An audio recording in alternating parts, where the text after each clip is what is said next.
O homem não vive somente de pão. Irmãos e irmãs em Cristo, hoje nos encontramos novamente para celebrarmos esse primeiro domingo do tempo de Quaresma desse ano C.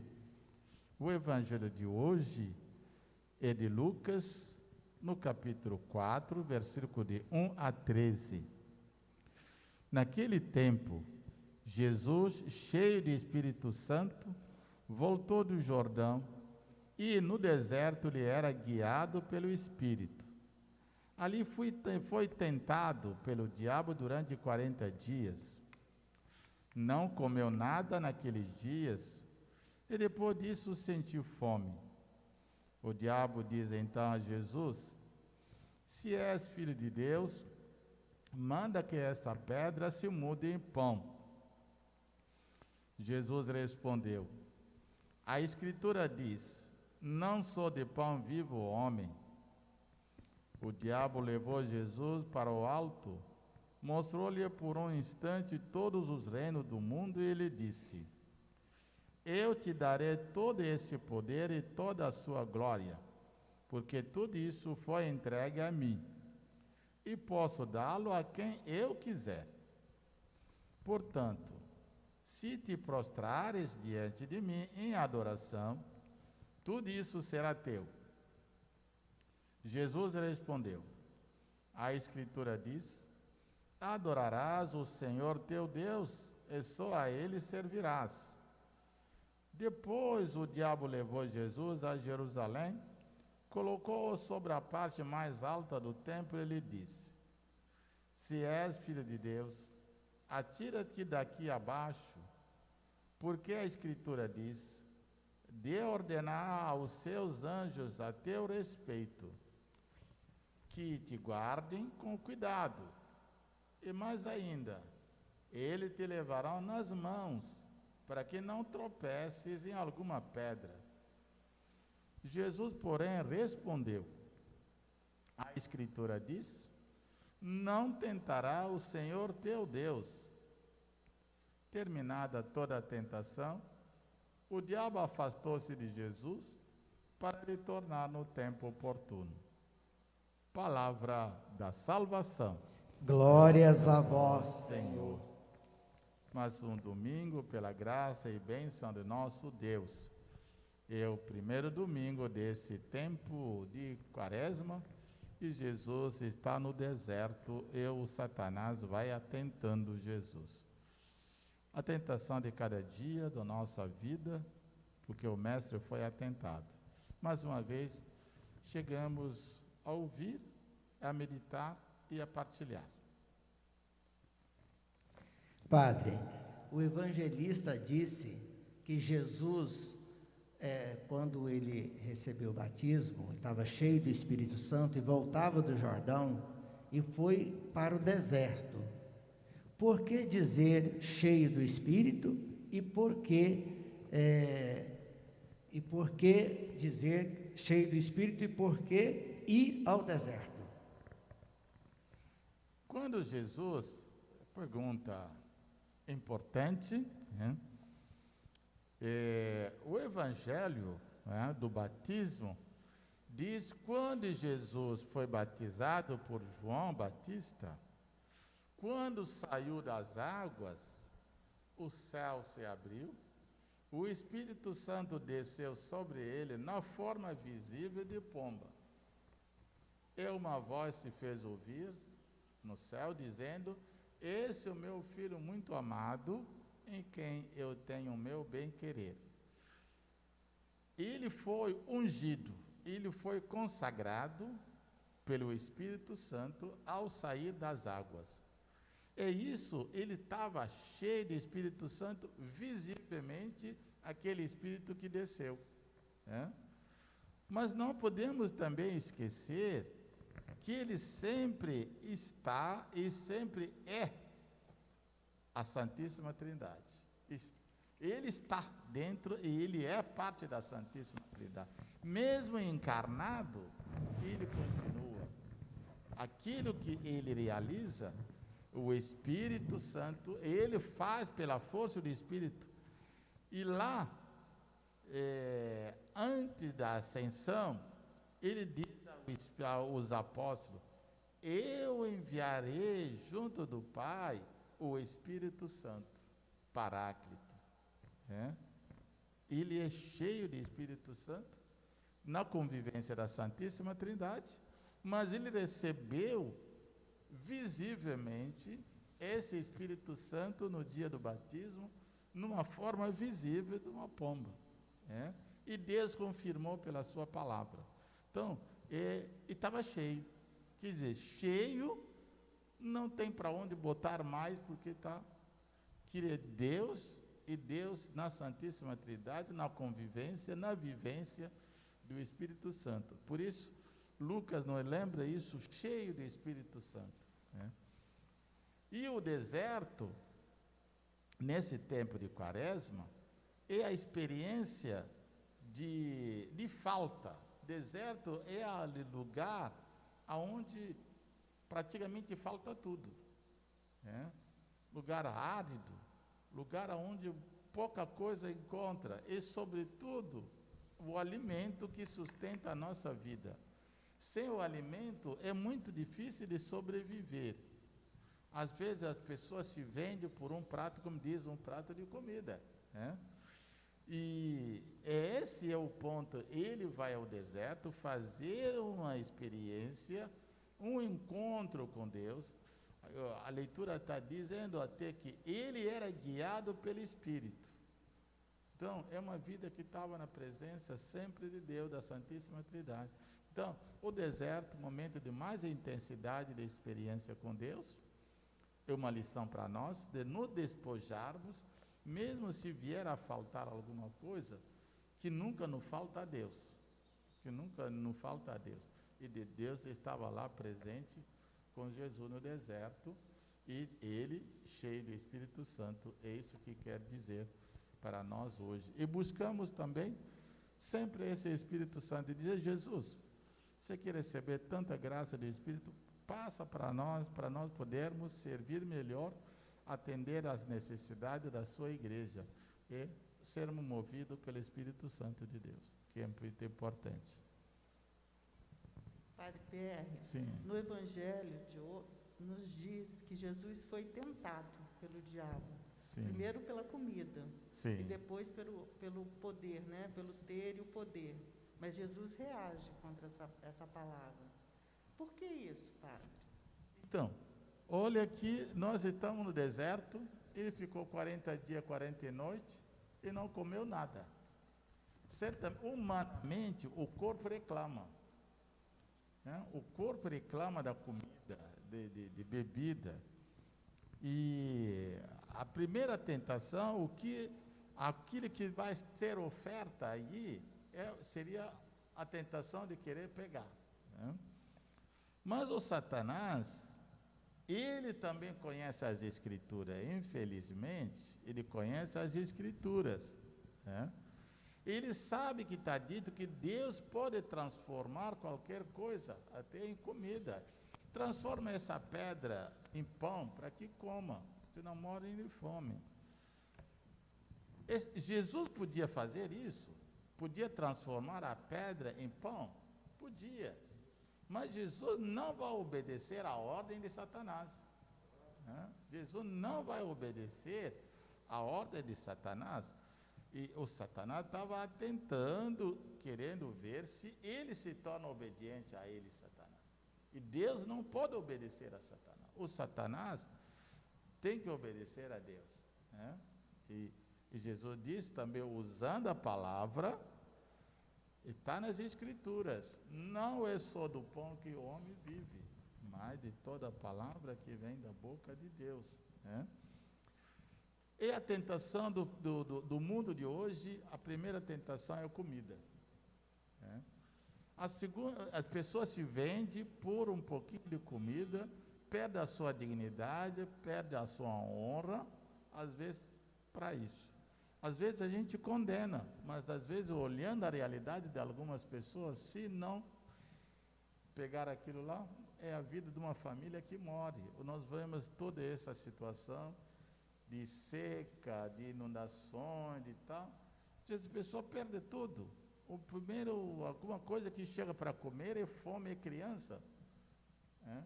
Mas, às vezes, escravizam as pessoas a partir de um prato de comida. Mas Deus tem que ser o motor de tudo.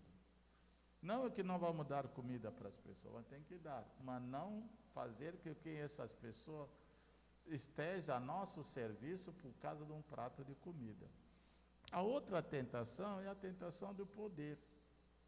O homem de hoje quer poder, né? Quer mandar aqui, quer mandar ali, e o Satanás também diz isso: eu te darei o poder de toda a glória que me foi entregue. Mentira, o Satanás é o pai da mentira. Ele vai dizer, tudo isso foi entregue a mim. Ele está mentindo. Quem que deu tudo a ele, o reino que ele estava mostrando? Nunca foi dado a ele, mas se dá, né?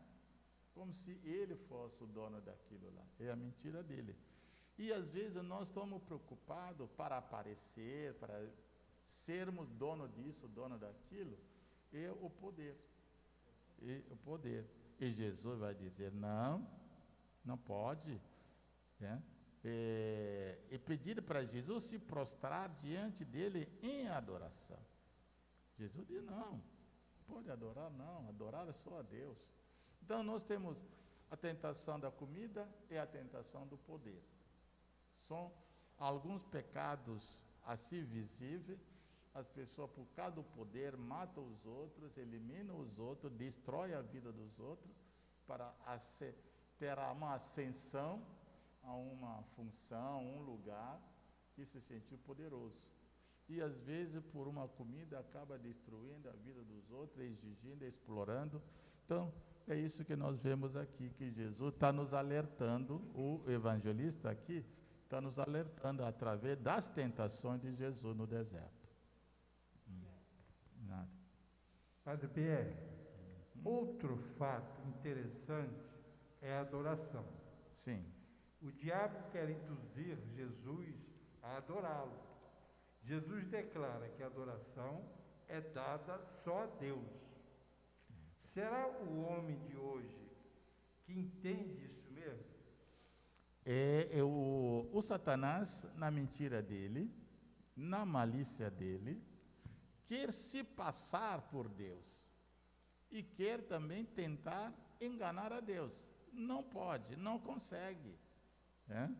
Vai dizer, olha, cai um pouquinho a adoração a mim, eu vou te dar isso. E Jesus vai lembrar também, em cima das Escrituras, que a importância de nós conhecermos as Escrituras, de nós nos familiarizarmos com a palavra de Deus. Jesus diz, olha, está ali, adorarás somente ao Senhor teu Deus, só a Ele, a ninguém mais. Então, a nossa adoração tem que ser dada a Deus, o Pai, o Filho e o Espírito Santo. O Santíssimo, é esses que são merecedores da adoração, né? Adorar a Deus. Nós temos outras reverências, né? Que nós fazemos, reverência, reconhecimento, respeito, né? Aos santos, às santas, mas não chega ao pé da adoração do Senhor Jesus Cristo, de Deus o Pai e do Espírito Santo. Agora, o senhor pergunta, será que o homem de hoje entende isso? É uma coisa muito difícil e que não é por falta de ensinamento.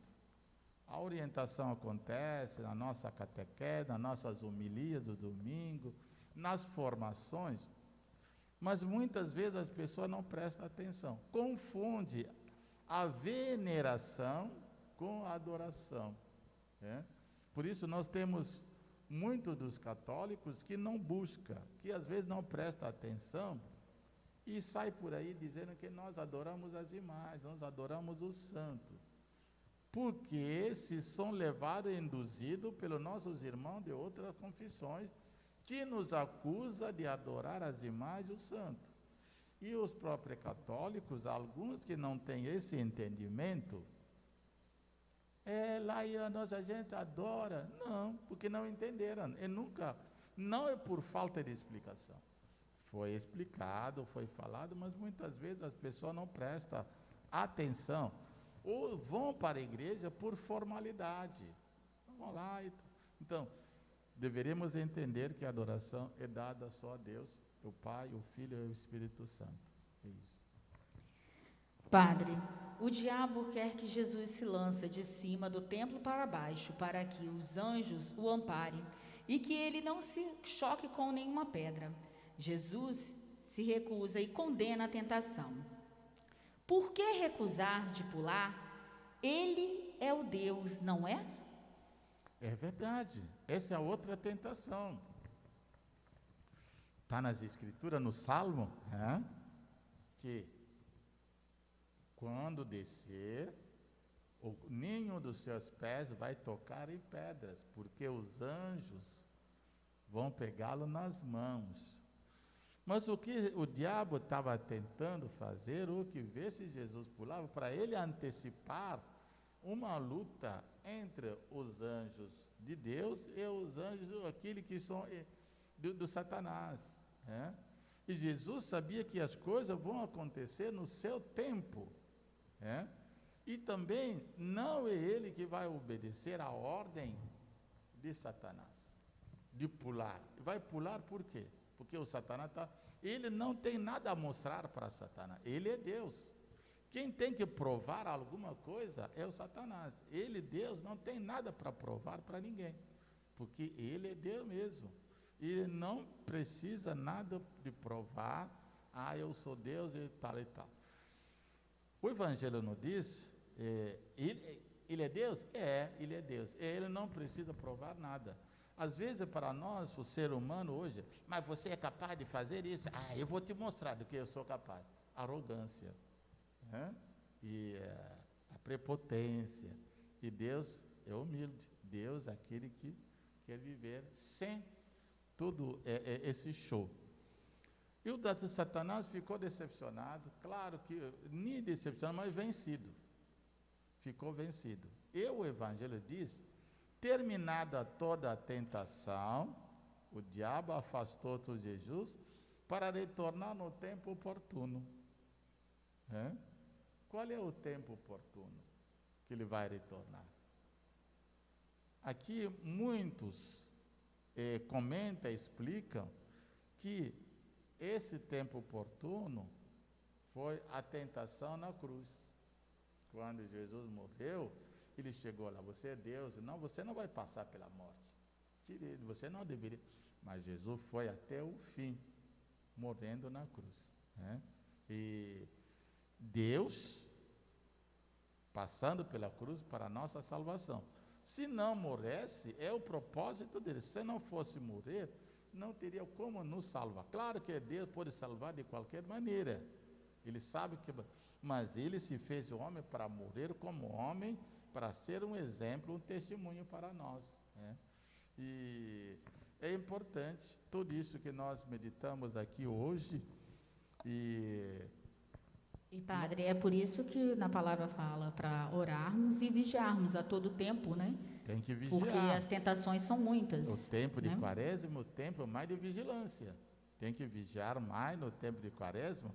E falando disso, e às vezes na carência, que o inimigo aparece. Quando está faltando alguma coisa para nós, que o inimigo vem aparecer com aquilo que nós não temos, mas colocando condições. Eu te dou isso, mas eu quero que você me dê isso em troca. O inimigo, ele sempre chega. Olha Jesus no deserto, ele aparece oferecendo um monte de coisa. E no deserto da nossa vida, muitas vezes ele aparece. Imagina Deus, né? Jesus, todo-poderoso, foi tentado. Quem somos nós, né? Imagina o que pode ser de nós. Irmão, você que está na sua casa, no conforto da sua casa, mas gostaríamos que viesse participar conosco. As coisas estão melhorando cada vez mais, não acabou. mas a pandemia ainda está, mas estamos voltando, já voltamos. Queremos que você também, que nos acompanha, venha orar conosco, venha para a nossa igreja aqui de São Tiago Maior, aqui em Setiba, né? Que a bênção de Deus nesse tempo novo de quaresma esteja sobre você, o seu lar, o seu trabalho, o seu comércio, o seu sítio, em nome do Pai, do Filho e do Espírito Santo. Amém. Amém.